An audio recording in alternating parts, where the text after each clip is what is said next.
स्वागत है आपका यूट्यूब क्लासेस में। एसी हिंदी के पेपर में एक टॉपिक है समास। समास को पढ़े हुए एक लंबा अरसा बीत चुका हुआ है हमें, क्योंकि 1 to 5 या 10 तक में ही हम लोग समास पढ़े होते हैं, तो उसके बाद हमारे मन मस्तिष्क से वो चीज़ें निकल जाती हैं। लेकिन स्नातक के पाठ्यक्रम में पुनः शामिल हो जाने के पश्चात एक बाध्यता बन गई है कि समास हमें फिर से पढ़ना है। तो बिल्कुल घबराइए नहीं, जिन भी विद्यार्थियों को समास पढ़ना है उनके लिए यह वीडियो काफ़ी कारगर होने वाला है। तो बिना समय गंवाए शुरू करते हैं समास।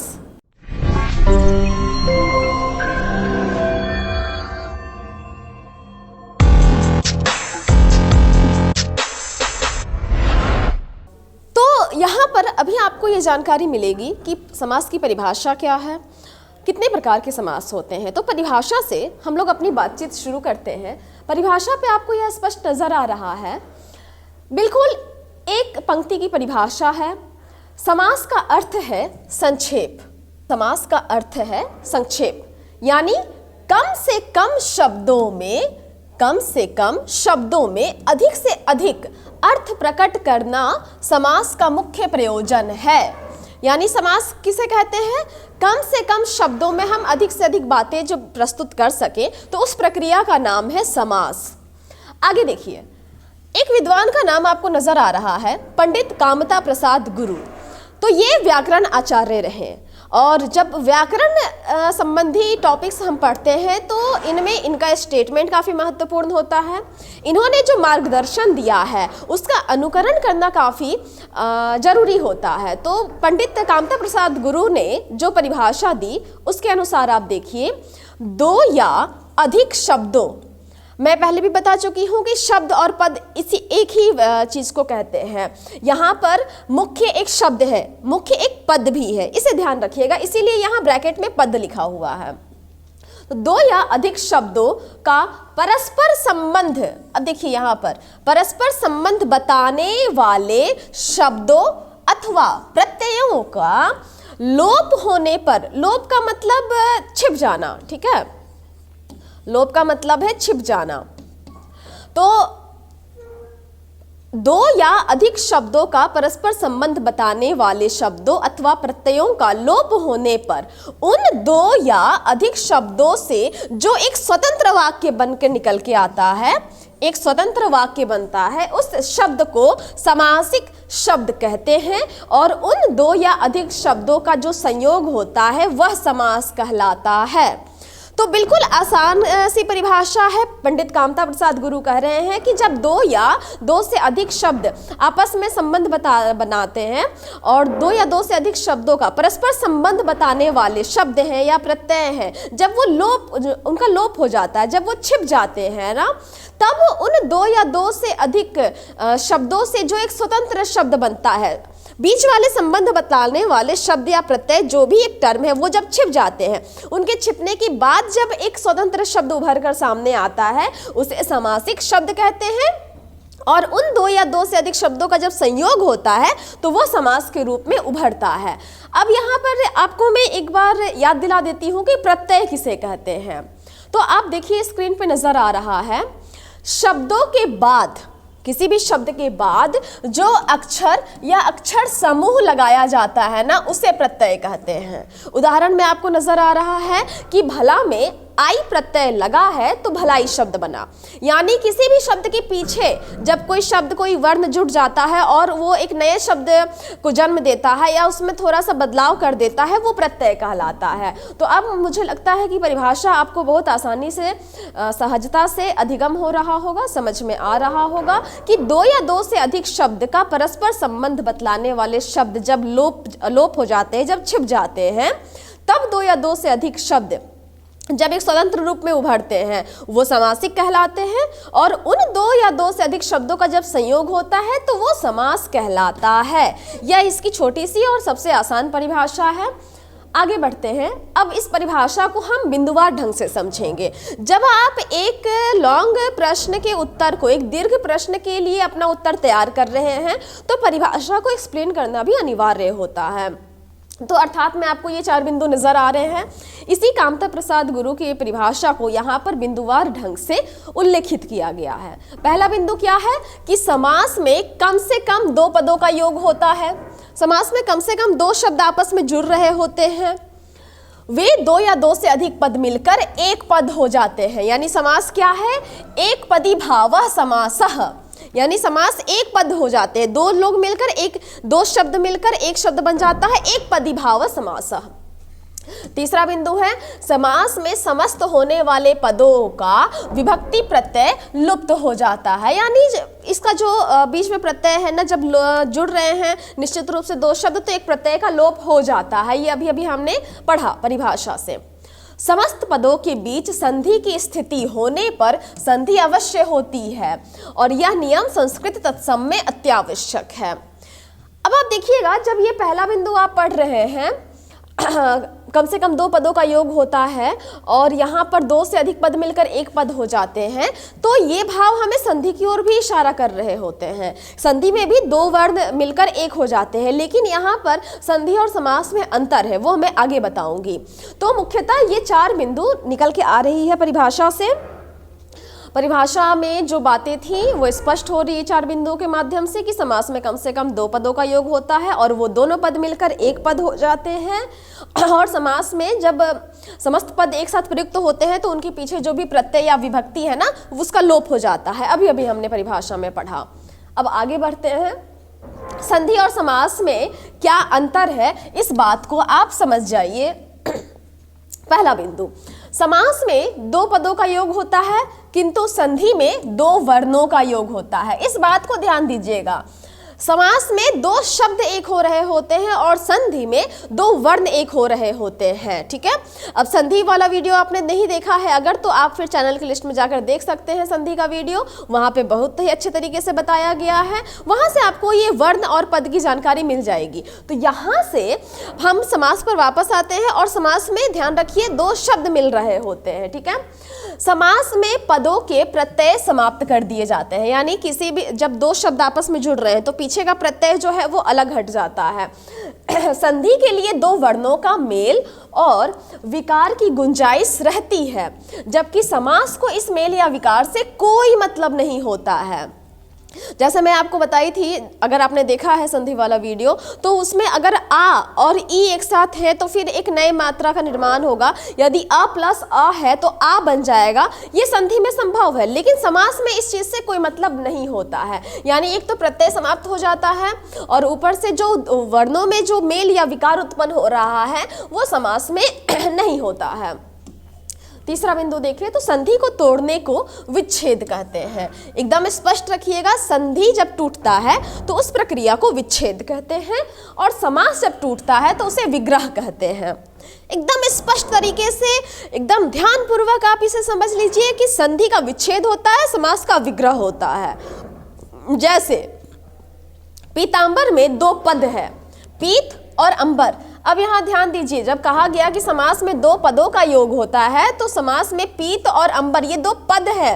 ठीक है, यहाँ पर वर्ण नहीं है, लेकिन देखिए इसका जब संधि विच्छेद होगा तो कैसे होगा? पीत प्लस अंबर। क्यों?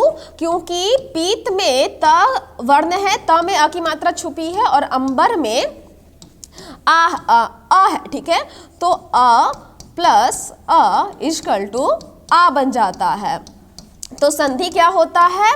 शब्द लिखा रहेगा तो पीतांबर हो जाता है। ये चीज ध्यान दीजिएगा। ठीक है, संधि का विच्छेद होता है तो पीतांबर, लेकिन समास का जब विग्रह होगा ना, तो समास के विग्रह में कहा जाएगा पीत है जो अंबर या पीत है जिसका अंबर, तो पीतांबर रिजल्ट आएगा। एकदम बारीक अंतर आप समझ लीजिए संधि और समास में क्या अंतर है। पीत है जो अंबर वाक्य में जब खंडित हो रहा होता है तो वो समास हो जाता है। अब यहाँ ध्यान देने की बात क्या है?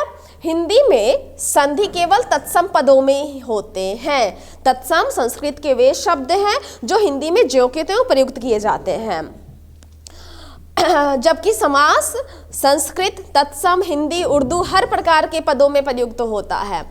और यही कारण है कि हिंदी पदों के समास में संधि आवश्यक नहीं होता है। यानी जब आप समास कर रहे हैं तो समास में जब आप कर रहे हैं तो वहाँ संधि को लेकर उलझने की जरूरत नहीं है कि हम कैसे करें, क्योंकि समास का विग्रह वाक्य में खंडित हो रहा है और संधि में दो वर्णों का मेल हो रहा होता है, जैसा कि मैंने एक बार अभी आपको दिखा दिया है। तो यह मूलभूत अंतर है संधि और समास में। जब आप दीर्घ प्रश्न के लिए उत्तर तैयार कर रहे हैं तो इस पॉइंट को लिखना न भूलिएगा, क्योंकि ये आपकी जो परिभाषा है समास की वो अति संक्षिप्त है और समास के प्रकार भी काफ़ी संक्षिप्त परिभाषा से है संपन्न। तो इसी वजह से आपको अपने आंसर को लंबा करने के लिए, दीर्घ बनाने के लिए इन सारे महत्वपूर्ण बिंदुओं को लिखना जरूरी है। अब आगे बढ़ते हैं, आते हैं समास के भेद पर। तो स्पष्ट रूप से समास के मूलतः 4 भेद होते हैं और हिंदी में समास के जो नियम बनाए गए हैं वो मूलतः संस्कृत व्याकरण के आधार पर हुआ है सारी चीज़ें। तो आपको 4 भेद पढ़ने हैं: अव्ययी भाव समास, तत्पुरुष समास, बहुव्रीहि समास, द्वंद्व समास। मूलतः 4 होते हैं। अब आपको कुछ ना कुछ खटक रहा होगा कि समास तो और भी है, यहाँ पर 4 क्यों है, इसकी जानकारी मैं आपको बाद में देती हूँ। ठीक है, तो मूलतः आपको याद रखना है अव्ययी भाव समास, तत्पुरुष, बहुव्रीहि और द्वंद्व। अब इन समास को कैसे पहचानेंगे, तो पहचानने के लिए कुछ नियम है और उस नियम को आपको याद रखना है। परिभाषा कहते हैं अव्ययी भाव समास उसे कहते हैं जिसमें पूर्व पद की प्रधानता है और समासिक या समास पद जो है वो अव्यय हो जाए। अब अव्यय किसे कहते हैं? जैसे प्रतिदिन, यथासंभव, आजन्म, यथाक्रम। तो आपको नजर आ रहा है कि प्रतिदिन में प्रति, यथासंभव में यथा, आजन्म में आ, यथाक्रम में यथा, ये सारे जो शब्द हैं यही अव्यय कहलाते हैं, जो शब्द के आगे लगते हैं और प्रत्यय पीछे लगता है, उपसर्ग भी आगे लगता है। उपसर्ग, प्रत्यय, अव्यय क्या है ये ध्यान दीजिए। अव्यय जो है किसी भी काल में अपना रूप नहीं बदलते हैं, चाहे वो भूतकाल हो, भविष्यकाल हो या वर्तमान काल हो। अव्यय शब्द प्रति, यथा, आजन्म, आजन्म नहीं, ये सारे शब्द जो हैं हर काल में अपना रूप सामान्य रखते हैं, एक जैसे रूप परिवर्तित नहीं करते। इनको पहचानने का यही तरीका है और ये शब्द के आगे लग रहे होते हैं। तो अव्ययी भाव समास का नाम क्यों पड़ा अव्यय? क्योंकि इसमें अव्यय पद शामिल है, इसीलिए जिस समास में या जिस पद में अव्यय सामने हो वो अव्ययी भाव समास हो जाता है। इसमें पूर्व पद की प्रधानता क्यों होती है? क्योंकि पूर्व पद ही अव्यय है। ठीक है, अब अव्ययी भाव वाले पदों का विग्रह कैसे करेंगे? आपको ये सवाल दे दिया जाएगा ऑब्जेक्टिव में भी कि प्रतिदिन है, ये कौन सा समास है, इसका या समास का विग्रह कीजिए। किसी भी तरह से प्रश्न आ सकता है, आपको हर तरह के आने वाले प्रश्नों के लिए तैयार होना है। तो आप एकदम बारीक अध्ययन करेंगे तो निश्चित रूप से सफलता पाएंगे। अब पहचानने का तरीका क्या है? शब्द है प्रतिदिन, तो प्रतिदिन का अर्थ क्या होता है? दिन, यानी हर रोज, प्रत्येक दिन होने वाला, यानी प्रतिदिन। अब प्रति क्या है? अव्यय है। यथाविधि, तो व्याख्या करते हैं विधि के अनुसार हो। तो जब हमें विधि के अनुसार ये 3 वाक्य नहीं बोलना है तब कहते हैं यथाविधि। जैसे यथा शक्ति तथा भक्ति, यानी जैसी शक्ति उसी हिसाब से भक्ति होगी। तो यथा, तथा ये सारे अव्यय शब्द हैं और आपने परिभाषा में पढ़ा कि कम से कम शब्दों में अधिक से अधिक भाव को प्रकट कर देना है। ठीक है, तो यहाँ पर आप देखिए ये 3 शब्दों के बजाय एक शब्द से काम चल जा रहा है। यथाक्रम यानी क्रम के अनुसार होने वाला, तो भाई काम कैसा करो? क्रम के अनुसार करो, नहीं यथाक्रम। ठीक है, आजन्म यानी जन्म तक। तो इस तरह से ये अव्ययी भाव के कुछ उदाहरण हैं। ये पद का विग्रह इस तरीके से किया जाता है। आपको एग्जाम में इस तरह के शब्द दे दिए जाएंगे और कहा जाएगा इनका विग्रह कीजिए या इन्हें विग्रह करके बतलाइए कौन सा समास है। ऑब्जेक्टिव में इस तरह के प्रश्न आने की संभावना रहेगी। अब बात करते हैं तत्पुरुष समास की। ठीक है, तो तत्पुरुष में क्या होता है? तत्पुरुष समास में अंतिम पद प्रधान होता है। अव्ययी में हम लोगों ने जाना प्रथम पद प्रधान होता है, तत्पुरुष में अंतिम। ठीक है, और इस समास में साधारणतः प्रथम पद जो है वो विशेषण और द्वितीय पद जो है वो विशेष्य हो जाता है। विशेष्य जो विशेषण की विशेषता बतलाए वो विशेष्य हो जाता है। अब इसके देखिए 3 भेद हैं: तत्पुरुष, कर्मधारय, दिगु। तो कहीं कहीं एक जगह ही बता दिया जाता है कि समास के जो प्रकार हैं वो अव्ययी, बहुव्रीहि, तत्पुरुष के साथ कर्मधारय और दिगु को भी जोड़ दिया जाता है, लेकिन नहीं, तत्पुरुष के ही अंग है कर्मधारय और दिगु।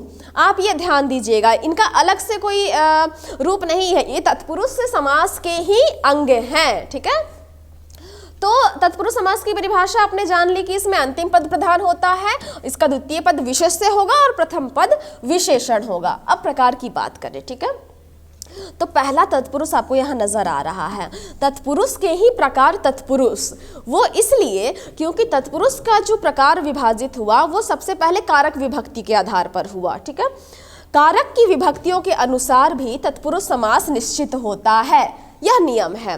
कर्ता ने कर्म को करण से संप्रदान के लिए, ये जो आप याद करते थे, तो ये कारक विभक्ति है। यहाँ पर कारक के चिन्हों के अनुसार तत्पुरुष समास निश्चित होता है। तो कर्ता और संबोधन को छोड़कर, कर्ता ने कर्म को, ठीक है, तो कर्ता और लास्ट में आता है संबोधन, उसे छोड़कर 6 कारकों की विभक्तियों के अर्थ में तत्पुरुष समास होता है। यानी कि सबसे पहले आपको एक बार मैं कर्ता के बारे में बतला देती हूँ कि कारक विभक्ति है कैसे। कर्ता ने कर्म को, ये आप नोट करते चलिए क्योंकि कारक विभक्ति है क्या, इस तरह से आपको पता चलेगा। कर्ता ने कर्म को करण से,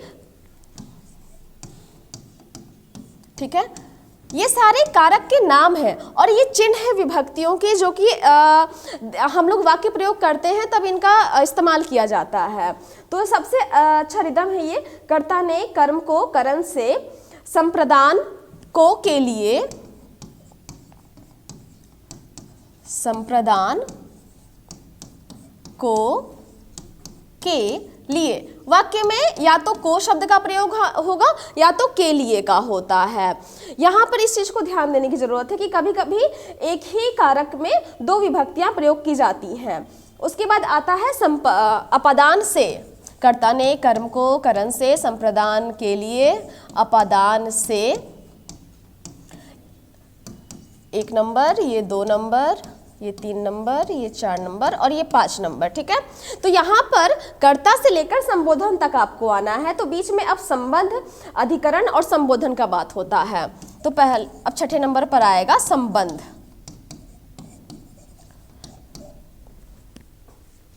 संबंध का, के, की, रा, रे, री, यहाँ इतने सारे विभक्तियों का प्रयोग होता है संबंध के लिए। उसके बाद अधिकरण आता है। अधिकरण में पर का यूज होता है। मैं यहाँ पर आप लोगों को लिखकर दिखा देती हूँ। अधिकरण में विभक्ति का प्रयोग होता है में और पर। फिर 8वां हो जाता है संबोधन, हे, अहो, अजी का। जब हम किसी को संबोधन करके पुकार रहे होते हैं, हे, अहो, अजी, कुछ भी ऐसा, तो ये कुल मिलाकर 8 पॉइंट होते हैं कारक के।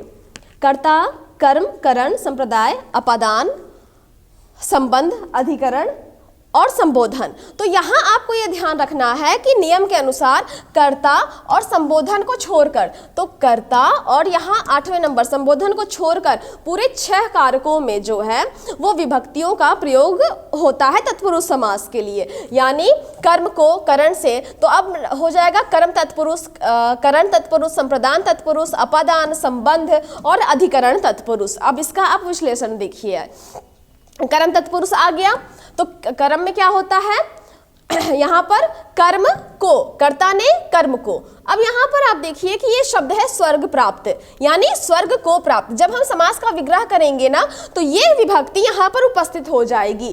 कर्म तत्पुरुष में कर्म कारक के जो विभक्ति है को, वो उपस्थित हो जाएगा। उसके बाद आप और देखिए करण तत्पुरुष, तो करण तत्पुरुष का जो चिन्ह होता है वो से है। तो आचार कुशल, विभक्ति करेंगे आचार से कुशल, नीति युक्त यानी नीति से युक्त। इसी तरह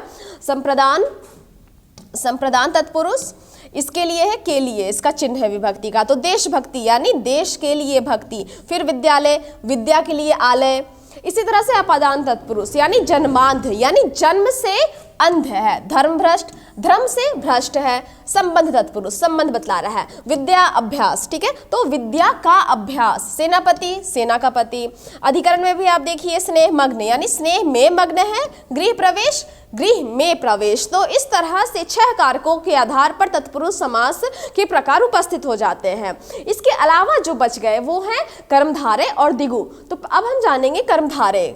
पहचानने के लिए क्या करेंगे, जिस तत्पुरुष समास के समस्त होने वाले पद समानाधिकरण हो अर्थात विशेष से विशेषण भाव को प्राप्त हो। समानाधिकरण का मतलब समान अधिकार जहां हो, यानी विशेष से और विशेषण भाव दोनों एक लेवल पर हो, कर्ता कारक के हो, लिंग वचन में समान हो, वहां कर्मधारय तत्पुरुष समास होता है।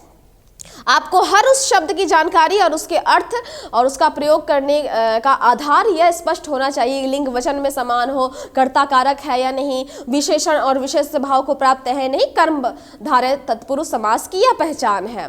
यानी और आसानी तरीके से समझे तो यहाँ पर इस समास में कभी पहला पद, कभी दूसरा पद और कभी दोनों पद विशेषण होते हैं, या कभी पहला पद दूसरा पद और कभी दोनों पद विशेष से हो जाएंगे।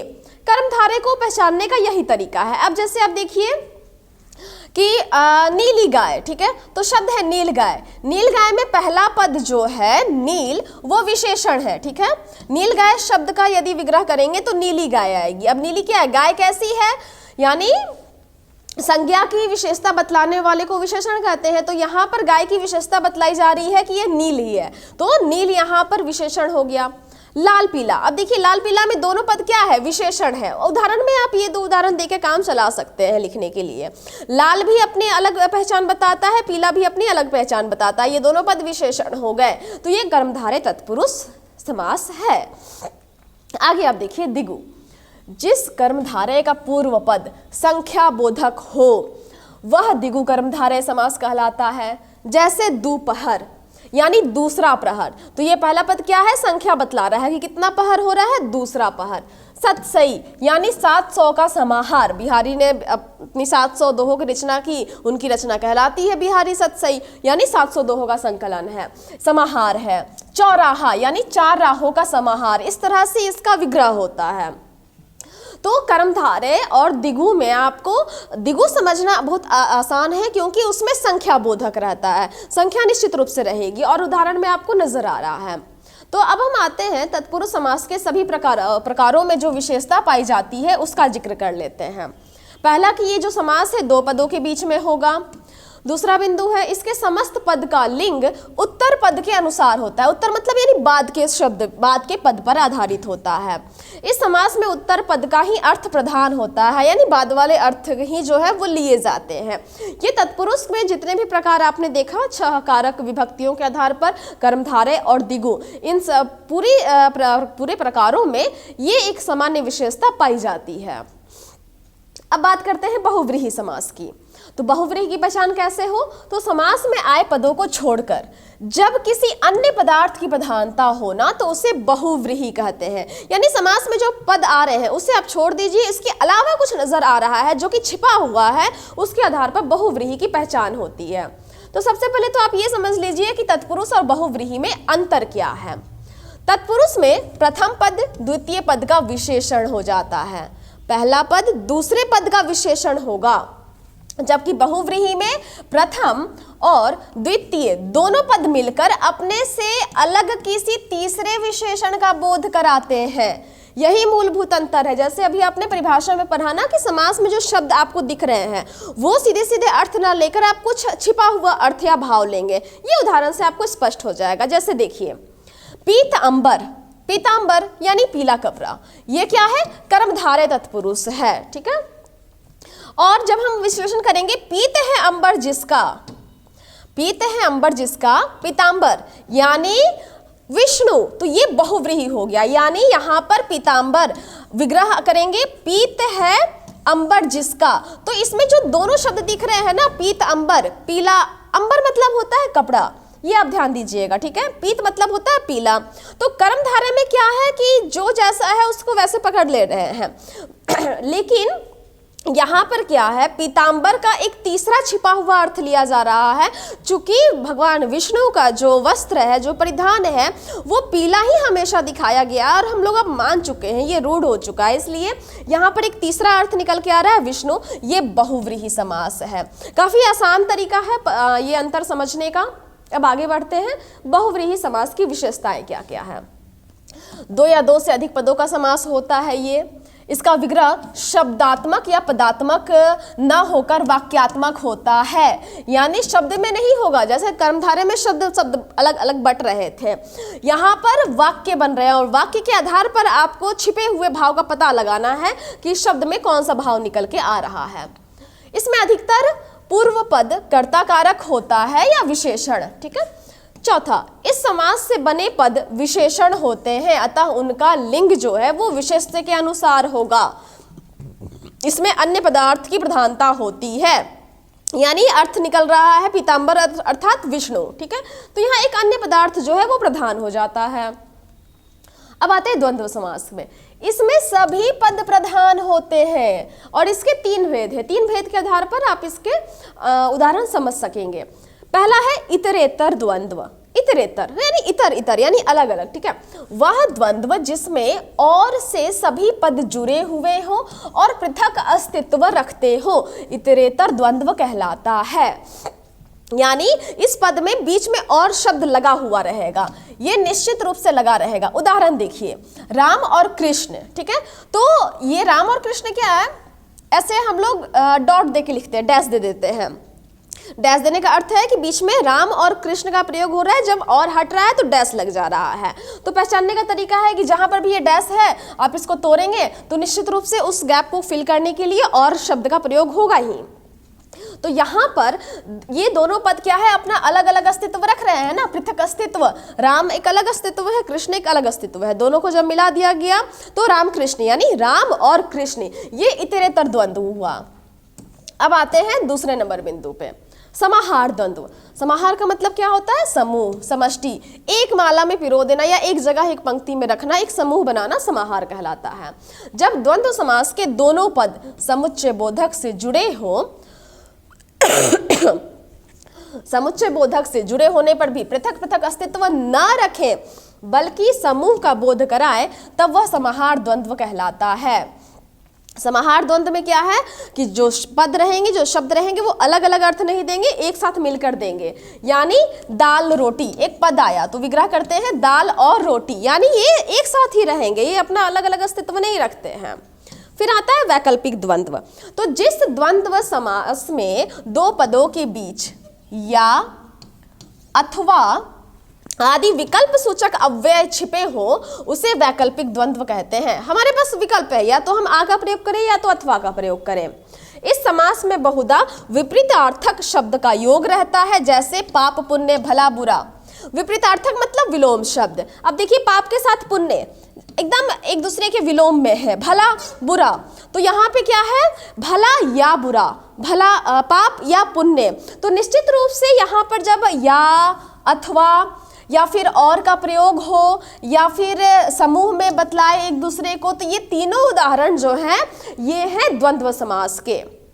अब एकदम आसानी से आप ये समझ चुके हैं द्वंद्व समास में अंतर क्या है। अब समास संबंधी कुछ बातें हम लोग जान लेते हैं। एक समस्त पद में एक से अधिक प्रकार के समास हो सकते हैं, यानी एक पद में आपको एक से अधिक समास मिल सकता है। कैसे पहचानेंगे, या विग्रह करने पर आपको पता चलेगा कि किस समास का हम लोग रिजल्ट निकालें। तो जिस समास के अनुसार विग्रह होगा वही समास उस पद में माना जाएगा। यानी जिस तरह से आप तोड़ेंगे ना, जिस तरह से विग्रह करेंगे, उस तरीके पर यह निर्भर करेगा कौन सा समास निकल कर आ रहा है। जैसे पीतांबर एक शब्द है, एक पद है, तो जब आप इसका विग्रह करेंगे, पीत है जो अंबर अर्थात पीला कपड़ा, तो ये कर्मधारय तत्पुरुष हो जाएगा।